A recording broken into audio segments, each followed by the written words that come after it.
Hello, and welcome back to the Retro Gaming Collective. My name is Aaron, and today I'd like to talk to you about one of the most successful video game consoles of all time. And no, it's not actually the PlayStation 2, it's actually the Nintendo Game Boy. This particular Game Boy that I'm holding in my hand was my actual console that I played on as a child. And the reason that it's so near and dear to my heart is because some of my earliest video game memories took place right here on this screen.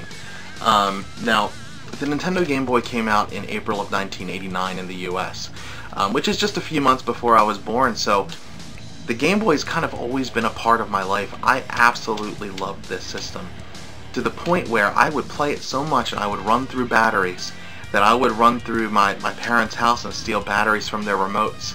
And my dad would go and turn the TV on later on and find no remotes, and then I'd get in trouble. And what was the first thing that they would go to take away to try to correct that behavior? The Game Boy. So, like I said, I absolutely love this system.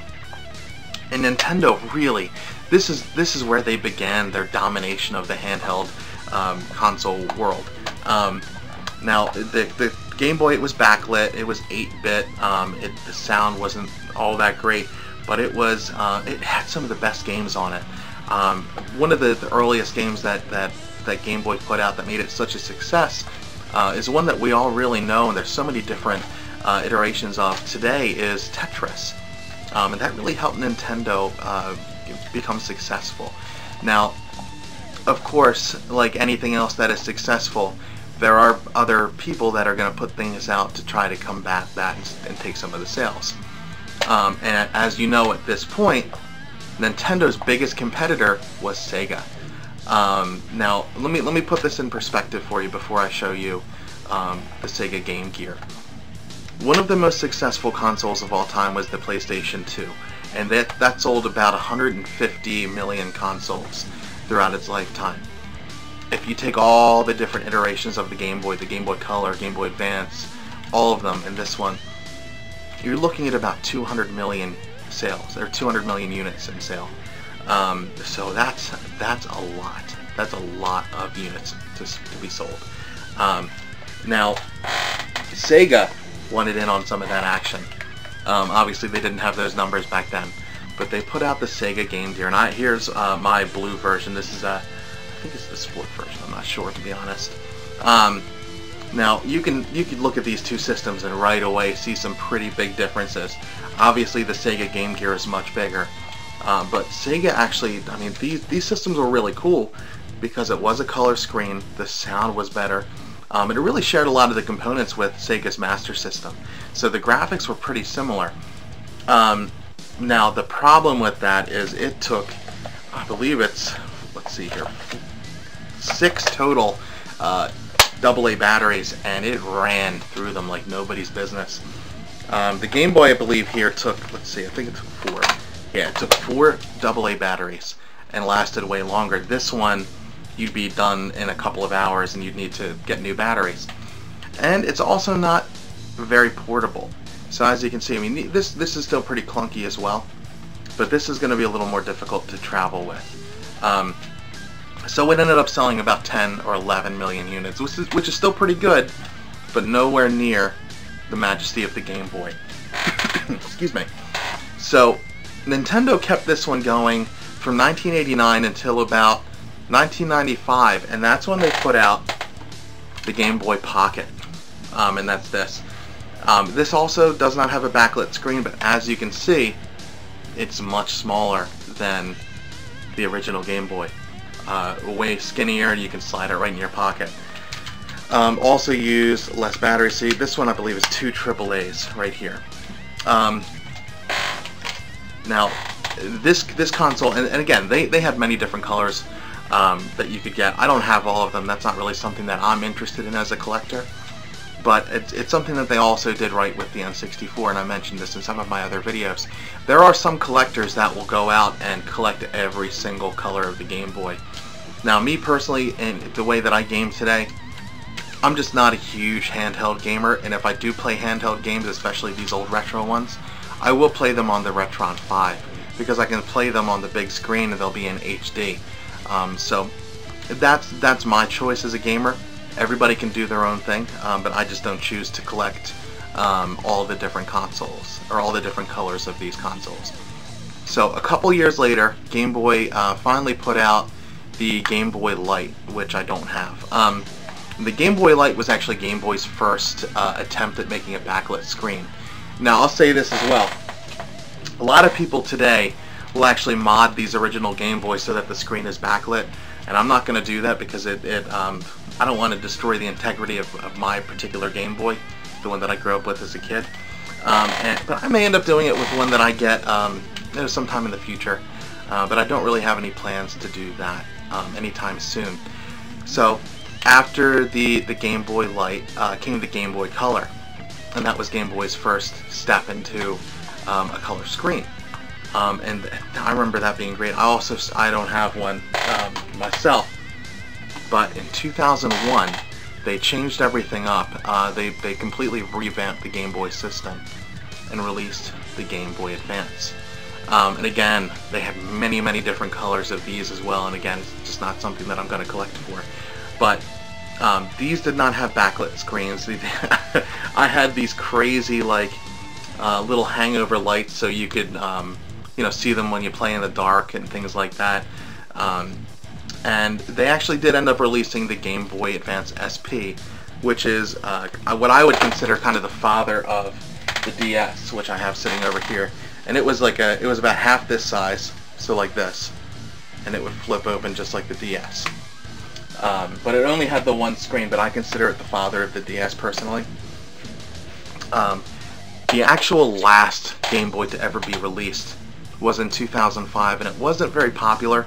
I actually ended up getting one way down the line. It's actually the Game Boy Micro, Game Boy Advance Micro. It came out in 2005, so when you think about it, the lifespan, and I don't know how many years this went on, it probably wasn't very long, but the lifespan of the Game Boy from 1989 until at least 2005, that's definitely saying something.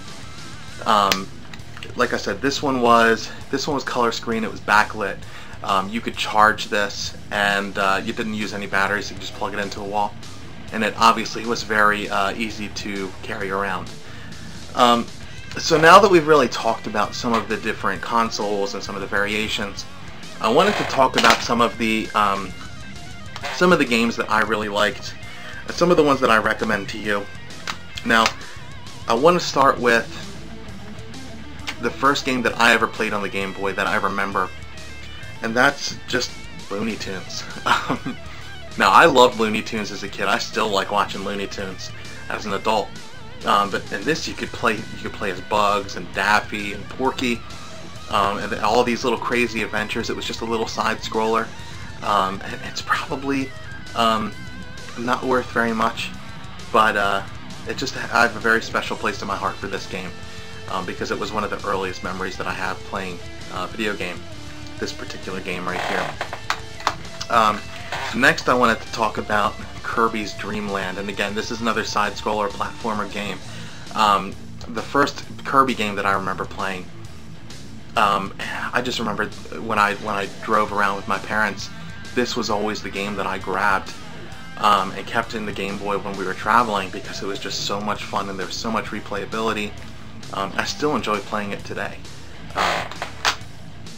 And now I'm going to get to the game that got my Game Boy taken away from me the most because I was so addicted to it. Pokemon Red.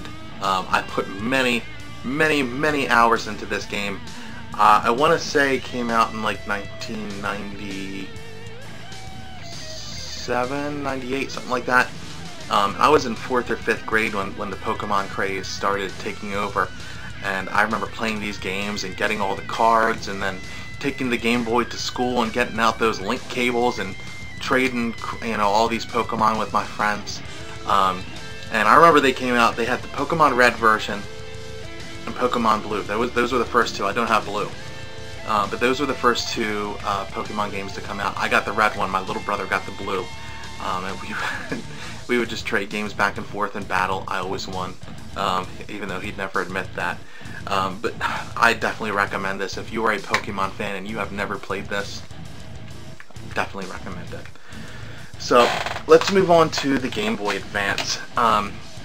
Now, before I talk about these games, I want to show you a difference in size. So they pretty much cut down the size of the carts in half, which is great. And they obviously, the smaller carts, the Game Boy Advance carts, had much better graphics and things like that, and sound. I remember they had some kind of voices every now and then in the games. But the first game I wanted to talk about was Grand Theft Auto. And if you are a fan of the series, like I still am today, this is a nice early version of Grand Theft Auto. It's top down, so it's not like the third person or first person like we have today. But has a lot of those same elements of the games that we play today. So definitely recommend that. And as you know from watching my other videos, if you have, I'm a huge Star Wars fan. So I definitely had to at least mention Star Wars Flight of the Falcon.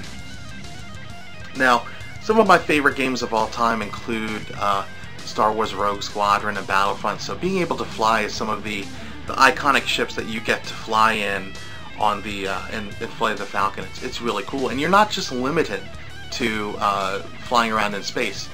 So you do get to fly the Falcon, and you get to fly some of the X-Wings and things like that. But you also get to drive around as Luke's land speeder on Tatooine. You get to fly, you get to drive the Imperial speeders on Endor. So it's a really well-rounded game, and I love the sound of the Star Wars theme songs on the 8-bit. I love it. I think it sounds really cool. And then I wanted to close off with Donkey Kong Country for Game Boy Advance. Super Donkey Kong, they call it. This is my Japanese import game. Now, the other console that I really grew up playing, the first actual home console that I played was the Super Nintendo, and I loved Donkey Kong Country. This is pretty much shot for shot that Donkey Kong Country game. So if you are a fan of Donkey Kong and you've never played these games, highly recommend them, whether you played on the Game Boy Advance or the Super Nintendo. But again, that's really all that I wanted to talk to you about as far as the Game Boy and Game Boy Advance goes, and some of my favorite games. If you have any questions for me about the Game Boy, or if you have any games that you think are worth mentioning that I didn't cover, please leave a comment and let me know. Like I said, if you have any questions, you can comment, you can message me, you can follow me on Instagram at the Retro Gaming Collective. But I really look forward to making more videos for you. I appreciate you watching this one. Have a good one.